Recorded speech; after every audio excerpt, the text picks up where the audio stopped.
So today I will be reviewing Shahs of Sunset Season 6, Episode 6. So this episode was questionable at best. I mean, it left me with a lot of unanswered questions. Like, I had so many unanswered questions. But let's get through the fluff first. So they're still in Israel, and Gigi decides to get a tattoo of her new boyfriend's name on her body. I'm going to repeat what I said. Her new boyfriend. What? On her body. Like, first of all, that's going to scare the shit out of him. I know it would me. If I met some nut for the first time and they tattooed my name on their damn body, it's insane. You should never get a tattoo, first of all, with anybody's name on it, unless it's like RIP or something like that. But just because you so-called love him, it's nuts. It's just very nuts. But, you know, Gigi's nuts. They try to talk her out of this. See, she has a crew that looks out for her. You know, Russell's like, what? No, don't do that. He's going to run. Michael's like, he's going to run. Everybody tried to stop her. I mean, and I don't think this is for the show. I think this is just like, she's just, I don't know what would make a person do that. Like, I don't know what would make a person do that. I mean, but you couldn't do my ass like that. I would be out. So, but she gets the tattoo anyway. Okay, this is the light stuff of this show. This is the fluff. Of course, they had lots of food. These people can eat. Okay, they can eat. They had all kind of Mediterranean food because they're in Israel. They had spaghetti. These people can eat. Okay, so now let's get to the good part. So everyone's at the restaurant, minus Gigi and Golnesa. Golnesa's at home recuperating that stupid ass tattoo she got, and Asa's sleeping. Okay, so it's the boys and Mercedes. So I believe it was Mike who led the conversation. He was like, when are you going to get married? And she said, no, I don't want to get married. I want to have a baby first and then get married. And they looked at her like this. Because that's how I'm looking at her, like, okay, fine. So her boy Reza says, but you made such a big deal, the whole Asa thing about, you know, you went into the bastard child category. That's what he said, category. And she was like, no, I don't want to do that. I could have the baby first. So what they were trying to tell her was like, you should marry Tommy because I don't think he's going to wait around forever, and you should do it before you have the baby. That's what they're trying to tell her. But she had it in her head. She wanted to do it her way. You know, Mercedes going through a lot. Don't forget her dad is sick. And so she has that on her chest. She wants a baby. She's got that on her chest. Asa's already having a baby. She's got the jealousy bug on her chest. So she's got a lot going on. So they're trying to talk some sense into her, basically. This is what friends do. You know, I wish I had friends like that. But this backfired. So she says, you know, I don't want if I want to do this, I can do it. You know, if Asa can have a bastard child, then so can I. Okay. Bastard is this key word here. Bastard child. But it's not a mean word, is it? It just means like baby without a father. It might be mean. Yeah, it might be mean. Anyway, but she was talking about herself, her life. But this led to some really good revelations. So the crew decides to go to the Dead Sea. It's like this ocean. It's got like a high content of salt. And people go there for healing properties. You know, you're supposed to put the mud on you and all this. So they go have a good time. Okay, so now let's get to the nitty gritty. So after the whole Dead Sea thing, it's Mike, Reza, and Asa. And so Asa said, how did it go last night? Like, just how was your night? And Mike says, you know, we were talking to MJ about, you know, marrying Tommy, and she's got this idea in her head. She wants the baby first, you know, because she said it's okay to have a bastard child. They did not say she called you a bastard child or your situation a bastard child. They didn't say that. Asa immediately got defensive.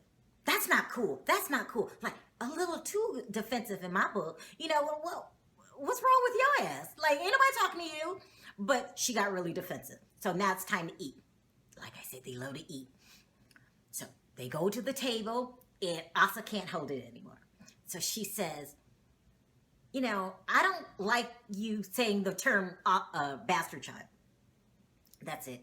And so I'm going to speed this up. MJ said, there's a lot of things I don't like about you, and I like how you're all secretive about things all the time. And then Gigi jumps in. Yeah, you are secretive all the time. Everybody kind of jumped in on Gigi's side. Now, if I would have been there, jumped on MJ's side. But if I would have been there, I'd have jumped in too. Because Asa just keeps way too many damn secrets. We don't get to see Jermaine. We don't get to see, how he makes a living. I'm real curious about that. Why aren't they getting married? If you're going to be on a reality TV show, is it your job to share your life? That's what I thought you got paid for. But, maybe I'm wrong. So she gets defensive and starts saying, well, what do you want to know? What do you want to know? And they like, well, the baby, it just seemed, out of nowhere. And she says, well, no, because I froze my eggs. Now, I don't know what made her say this. If she felt trapped or it was time to come to the truth. But she had been running around town all this entire season talking about how this was a miracle baby, how it was weird she got pregnant at 40. When this chick had froze her eggs, embryos. That's what they call them. The whole baby, they froze it. And she had 7 boys on ice.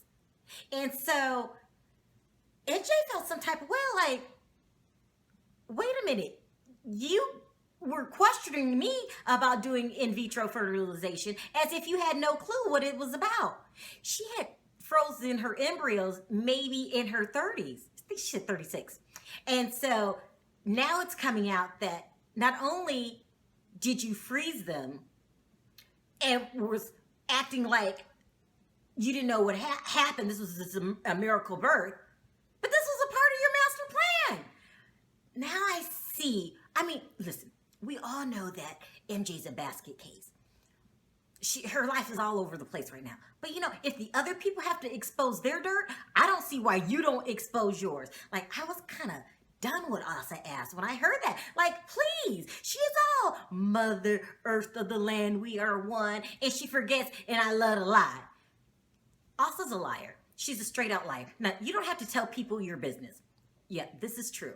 But you don't have to lie about it either, or act like you don't know what's going on. And so what she ends up doing is sitting around, pointing the finger at everyone else, and the mistakes they're making in their lives, but we don't get to do it back because she lies about her life or just keep it on pause. It's insane. Like, thank you, NJ, for finally getting this.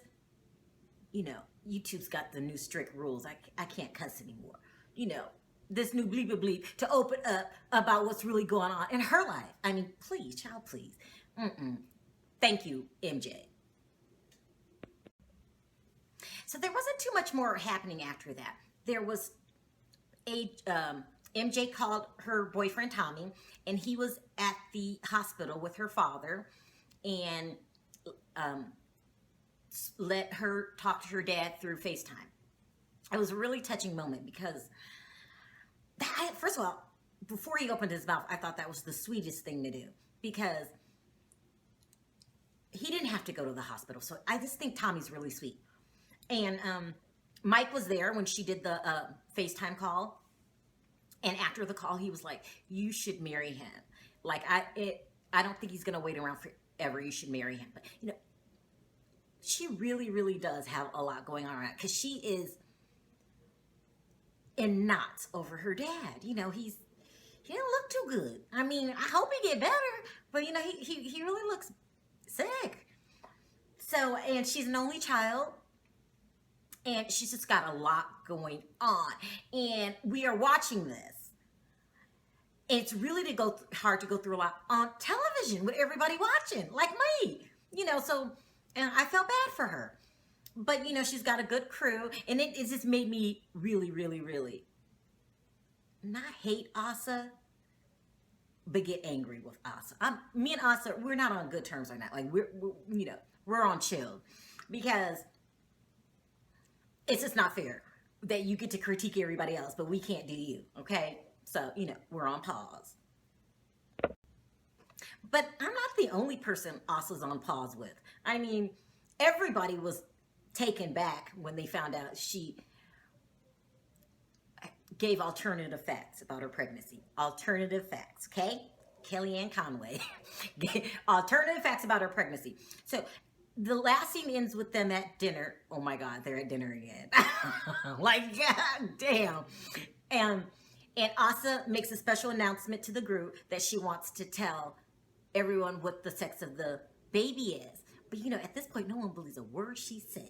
And MJ peeped it out good. She said earlier that she had 7 babies on ice, 7 boys. So this is nothing she just found out. She's been knowing this. Here she goes again with her alternative facts, but everybody seemed happy for her, I mean, for now. I mean, for her to get back on my good side, she's got to cough up a whole lot of truth and stop lying. I mean, alternative facting. Stop all that. Thanks for watching. See you next time. Bye.